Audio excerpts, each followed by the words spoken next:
nada aqui, né? Senão vai tomar muito tempo e eu quero ouvir a palavra de Deus. Irmãos, o vaso que o oleiro fazia de barro quebrou-se. E como o texto nos fala, irmãos, nós sabemos que Deus, Ele levantou o profeta Jeremias para pregar para aquele povo da sua época. Mas nesse capítulo 18, irmão Rubens, Jeremias está falando para o povo de Deus. Jeremias aqui no capítulo 18, ele não está pregando para o ímpio. Jeremias aqui no capítulo 18, ele não está pregando para o estrangeiro, para aquele que não conhece a Deus. No capítulo 18, no livro do profeta Jeremias, Jeremias está pregando para o povo de Israel. Deus levanta ele, levanta-te, profeta, toma-te posição. O profeta não estava sentado nem deitado. Quando Deus está falando com o profeta Jeremias, levanta-te, desce, está dizendo, Jeremias, tome posição. Se levante, que agora eu quero falar com você, para você transmitir uma mensagem para o meu povo. E quando Jeremias desce a casa do oleiro, irmão, a Bíblia diz, acabamos de ler, que o oleiro está fazendo a obra de barro. E quando ele está fazendo, a Bíblia diz que o vaso ele cai da mão do oleiro. Então, o oleiro ele pega o barro, o vaso, e o vaso cai da mão do oleiro, segundo a passagem de Jeremias 18. E ao cair, ele se quebra. E quando o vaso se quebra, ele perde a sua beleza. O vaso feito pelo oleiro, ele tem beleza, pode estar incompleto.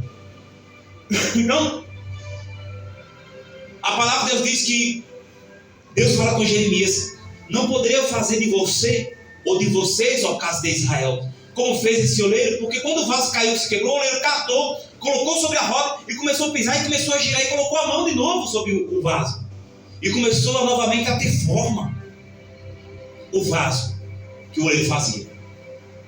Então Deus, ele fala com o profeta: porventura não poderei eu fazer de vós como fez este oleiro, ó casa de Israel? Eis que como barro na mão do oleiro, assim sois vós na minha mão, ó casa de Israel. Veja que por duas vezes o texto fala ó casa de Israel. O que Deus está dizendo, irmãos, Deus estava falando com o profeta, exemplificando para o profeta, mostrando para o profeta como estava o povo dele, dizendo que servia a ele, porém caído e quebrado, sem aparência, sem formosura, destruído, porque Deus está falando aqui para o seu próprio povo. Eu já vivi isso, irmão. Você está na casa de Deus, cantando para Deus, pregando para Deus, porém quebrado. Topa do irmão, como está teu vaso, irmão? Como está teu vaso, irmão? Diga assim: Deus quer fazer de você. Deus quer fazer de você um novo vaso. Um novo vaso nessa manhã. Aleluia. Porque o vaso feito pelo oleiro, deixa eu acertar a palavra aqui, que não pode estar ruim hoje. O vaso feito pelo oleiro caiu e ele fez outro vaso. E Deus fala com Jeremias: não podemos fazer de vós como fez o oleiro. E o oleiro fez um vaso não igual àquele vaso, porque quando nós chegamos aqui, irmãos, nós chegamos de um jeito. Quando nós chegamos na presença, nós chegamos com costumes.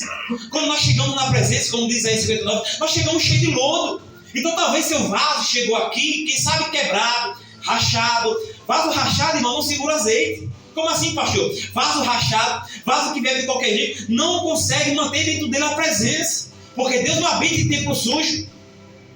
Você entende? O Espírito Santo não consegue habitar onde tem vaso rachado.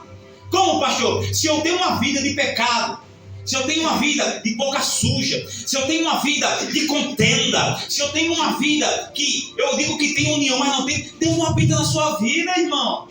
Você está vivendo de aparência, você está vivendo uma vida de vaso rachado, vaso que caiu da mão do oleiro, vaso que se quebrou na mão do oleiro, porque o vaso se quebra na olaria. E a casa de Deus é comparada à olaria. Então, é normal, pastor? Não é normal, mas tem pessoas que vivem uma vida de vaso caído. Então, nessa manhã, irmão, nós devemos tomar posição na olaria de Deus.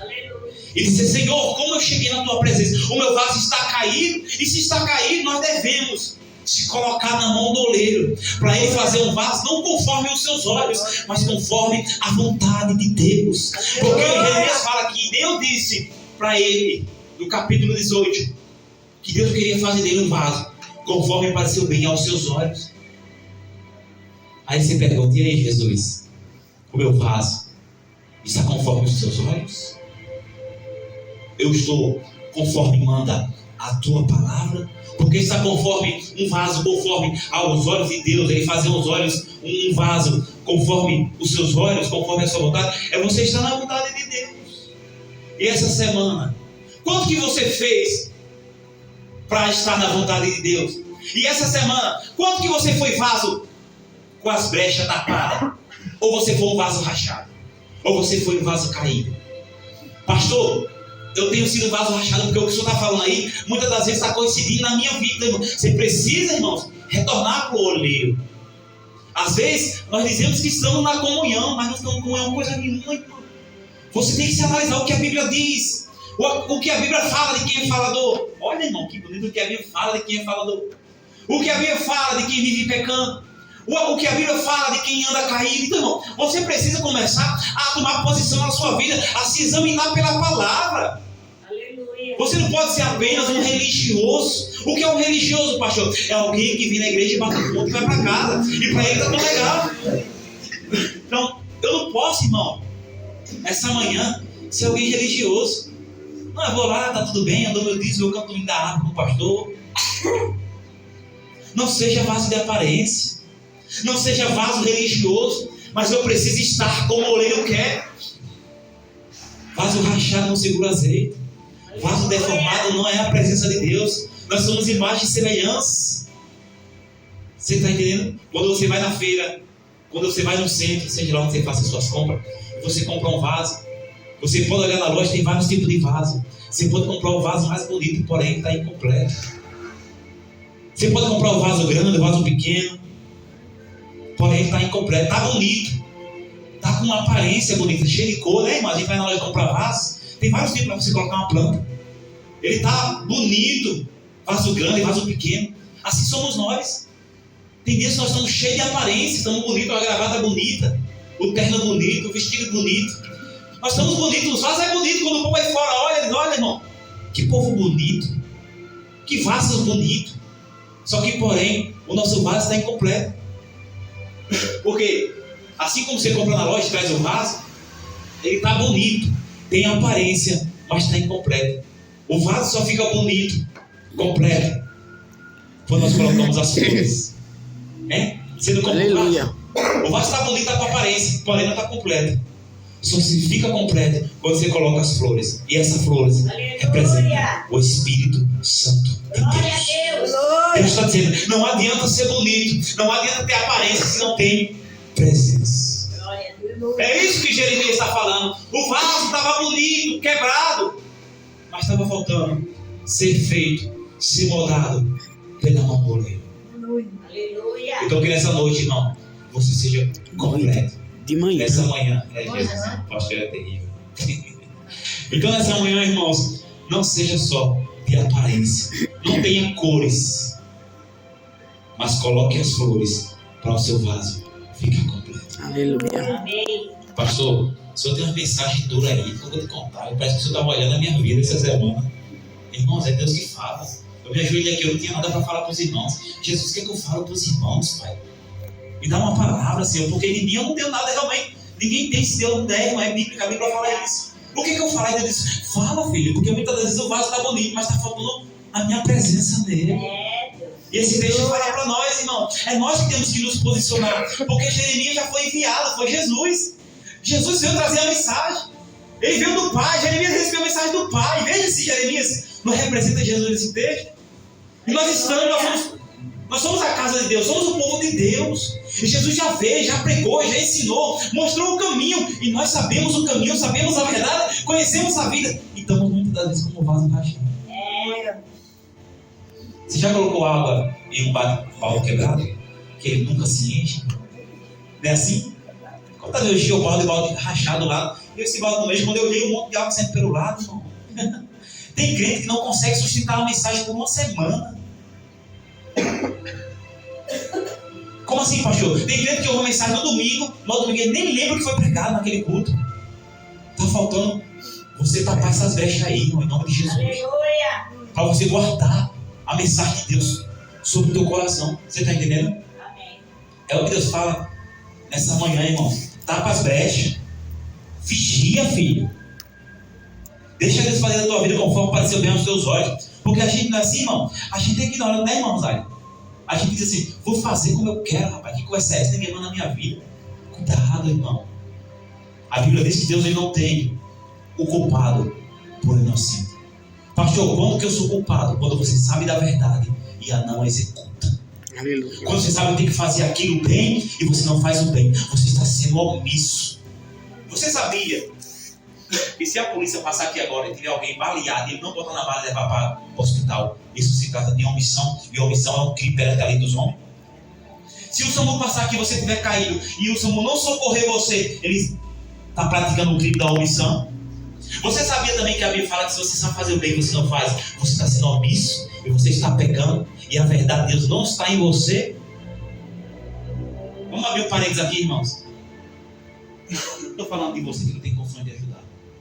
Aquele que sabe fazer o bem. Quando fala aquele que sabe, não é só entendimento, é poder. Aquele que sabe, aquele que pode e não faz, peca. Você está entendendo? Então Deus está dizendo, tira essa omissão do seu coração, rapaz. Tira essa omissão da tua vida, mulher. Aleluia. Porque você pode, mas você não faz. Você está sendo, irmão, você está em pecado aqui. Não tenha cuidado, irmão. Pastor, eu não me prostituí. Pastor, eu estou bem. Tá? Você está omisso à vontade de Deus, irmão. É por isso que a mensagem vem essa manhã para nós se analisar o nosso vaso. Está vendo como passa batido? Você o dia todo você está sendo omisso à vontade de Deus. Aí de noite vem aqui, Santo é o Deus de Israel. Foi o dia todinho omisso. Não ajudou, não fez o bem. Podia, foi hipócrita, uma vida de aparência. De noite vem cantar para Deus aqui no altar, irmão. Que é isso? Se levanta, Jeremias, conserta o teu vaso e desce a casa do oleiro, porque ele quer falar com você, Jeremias. E Deus está falando nessa manhã. Eu não trabalho, quem é omisso na minha obra, eu não trabalho assim. Deus está dizendo, se você está sendo omisso na sua vida, Deus está dizendo, você não me serve. Você está me servindo de aparência. Eu não recebo adoração de aparência. Eu não recebo louvor de aparência. Eu não recebo glória de aparência. Está entendendo, irmão? Eu não quero nem forçar o texto, não. O negócio vai estreitar aqui. Vai descer mais. Vai chegar sobre a vez de Israel. Você entende isso, irmãos? Amém. Toda vez que você pode fazer e não faz, você está sendo omisso. Enquanto aquele tempo daquela omissão estiver ocorrendo, você está em pecado. Como pastor? Fulano estava com fome, eu podia dar um pão e não dei. Enquanto ele estiver com fome, você está em pecado.